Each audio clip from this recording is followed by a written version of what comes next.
வணக்கம். செல்வகுமாரின் இரவு வானிலை ஆய்வறிக்கை 2024 நவம்பர் 29 வெள்ளிக்கிழமை இரவு 9:30 பதிவு செய்யப்படும் ஆய்வறிக்கை. அதிகாரப்பூர்வ வானிலை அறிக்கைக்கு இந்திய வானிலை ஆராய்ச்சித்துறை அறிக்கையை பார்க்கவும். வங்கக்கடலில் உருவாகி இருக்கக்கூடிய பென்ஜல் புயல் தற்பொழுது புதுச்சேரிக்கு கிழக்கே தென்கிழக்கே 230 கிலோமீட்டர் தொலைவில் நிலை கொண்டிருக்கிறது. அதாவது கரை கடக்கக்கூடிய பகுதியாகிய மரக்காணத்திற்கு அருகில் உள்ள ஊர் புதுச்சேரி. அப்போ மரக்காணத்திற்கும் ஒரு 232 கிலோமீட்டர் இருக்கும், அவ்வளவுதான். ஒரு 5 கிலோமீட்டருக்குள்ளே 235 இருக்கும். ஆகவே இந்த நிகழ்வு தொடர்ந்து வடக்கு வடமேற்கு திசை நோக்கி சற்று வேகமெடுத்து நகர்ந்தாலும் மீண்டும் வேகம் குறையும். நேரடியாக சென்னை பகுதியை நோக்கி நகர்ந்தாலும் அது அப்பால் சென்று பிறகு மேற்கு நோக்கி திரும்பி தான் மறுபடியும் தென்மேற்கு திசை நோக்கி திரும்பி கரை கடக்கும் இடமாகிய மாமல்லபுரம் மற்றும் மரக்காணம் இடைப்பட்ட பகுதிக்கு வந்தடையும் என்று எதிர்பார்க்கப்படுகிறது. இந்த புயல் 100 கிலோமீட்டர் வேகத்தில் இருக்கும் என்று எதிர்பார்க்கப்படுகிறது. இப்பொழுதே 90 கிலோமீட்டருக்கு வேகம் எடுத்திருக்கிறது. கண்டிப்பாக 100 இருக்கும். தீவிர புயலாக கூட உருவாகலாம். அடுத்தபடியா இது தற்பொழுது சென்னைக்கு மழைப்பொழிவை கொடுக்க தொடங்கியிருக்கு. டெல்டாவில் மழை ஓய்ந்திருக்கு. இது டெல்டாவில் ஏன் ஓய்ந்ததுன்னா, ஒரு 150 கிலோமீட்டர் நெருக்கமாக வந்திருந்தால் டெல்டாவுக்கு மழை பெஞ்சிருக்கும். இன்றைக்கு புதுச்சேரிக்கு மழை பொழிவை கொடுத்துச்சு மாலை. அது என்ன, வடக்கே தான் வீச்சு இருக்கும். நேராக வந்துட்டால் நமக்கு மழை இருக்காது. பொதுவாக டெல்டா மாவட்டங்கள்லாம் பார்த்தீங்கன்னா அனுபவப்பட்டிருப்பார்கள். வேதாரண்யத்தில் இருக்கும்போது மழை இருக்கும். அது புயல் அப்படியே காரைக்கால் பின்னோட மழை இருக்காது, நின்றுடும். அதே போல தான் ஆன்டி கிளாக் வைஸ் சொல்லும்போது அது வடக்கு பக்கம் இருக்கும். ஆனால் சில நேரங்களில் இரு காற்று இணைவு மேற்கு பக்கமும் இருக்கும், சில நேரங்களில் தெற்கு பக்கமும் இருக்கும். இரு காற்று இணைவு இதில் பெரும்பாலும் வடக்கு பக்கம் இருக்கும். வடக்கு பக்கம் மேற்கு பக்கம் மேற்கு பக்கமும் இருக்கும், தெற்கு பக்கம் இருக்காது பெரிதாக. அதனால் இந்த நிகழ்வு எங்கே கரை கடக்க போகிறதோ அந்த இடத்திற்கு வடக்க தான் அதிகமாக மழை பெய்யும். ஆக டெல்டாவிற்கு அதனால் மழை இல்லை. நிகழ்வு இருந்தாலும் மழை இல்லை, நல்லது தான் வேதாரண்யம் பகுதிக்கெல்லாம். அடுத்தபடியாக இந்த நிகழ்வு நாளை சென்னைக்கு கொஞ்சம் சற்று கனமழை பொழிவை கொடுக்க தொடங்கும். காலையிலிருந்து நாளை மதியத்திலிருந்து மிக கனமழை பொழிவை கொடுக்கும். கனமழையாக கொடுத்துட்டே இருக்கும், திடீர்னு மிக கனமழையாக பெய்யும். ஆனால் இது கரை கடப்பது நம்முடைய ஆய்வறிக்கையின்படி நாளை இரவாகிவிடும் போல் தெரிகிறது. நாளை நள்ளிரவு தான் கரை கடக்கும் போல் தெரிகிறது. ஆக நாளை மாலை சென்னை வரைக்கும் முன்னேறி அப்புறம் தென்மேற்காக திரும்பி அப்புறம் தான் வந்து கரை கடக்கும். அதனால் சென்னைக்கிட்ட போகும்போது தரைக்காற்று சென்னைக்கு 75 கிலோமீட்டர் வேகத்தில் இருக்கும்.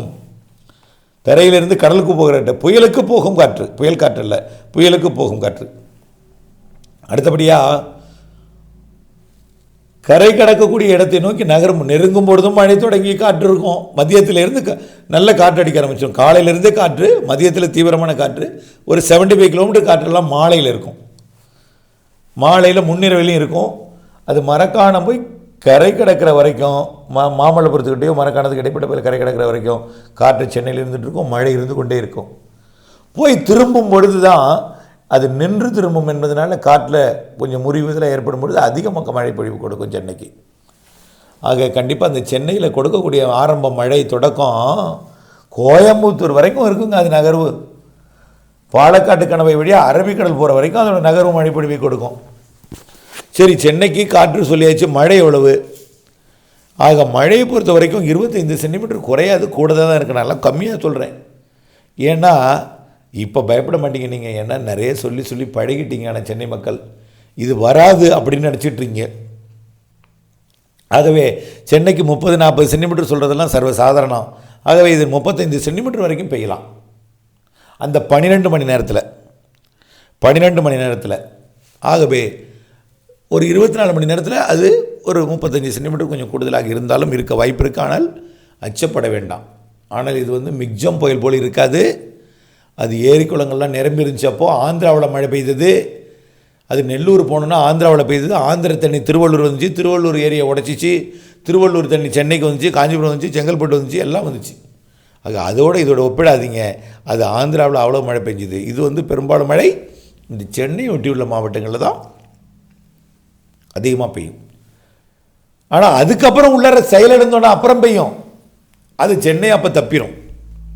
ஆனால் இந்த 12 மணி நேரம் மழை பொழிவு கனமாக இருக்கும். ஆனால் இப்பொழுதுலேருந்து நாளை இரவு வரைக்கும் மழை இருந்து கொண்டே இருக்கும், ஸ்லைட்டாக இன்க்ரீஸ் ஆகிட்டே இருக்கும். ஓகேயா?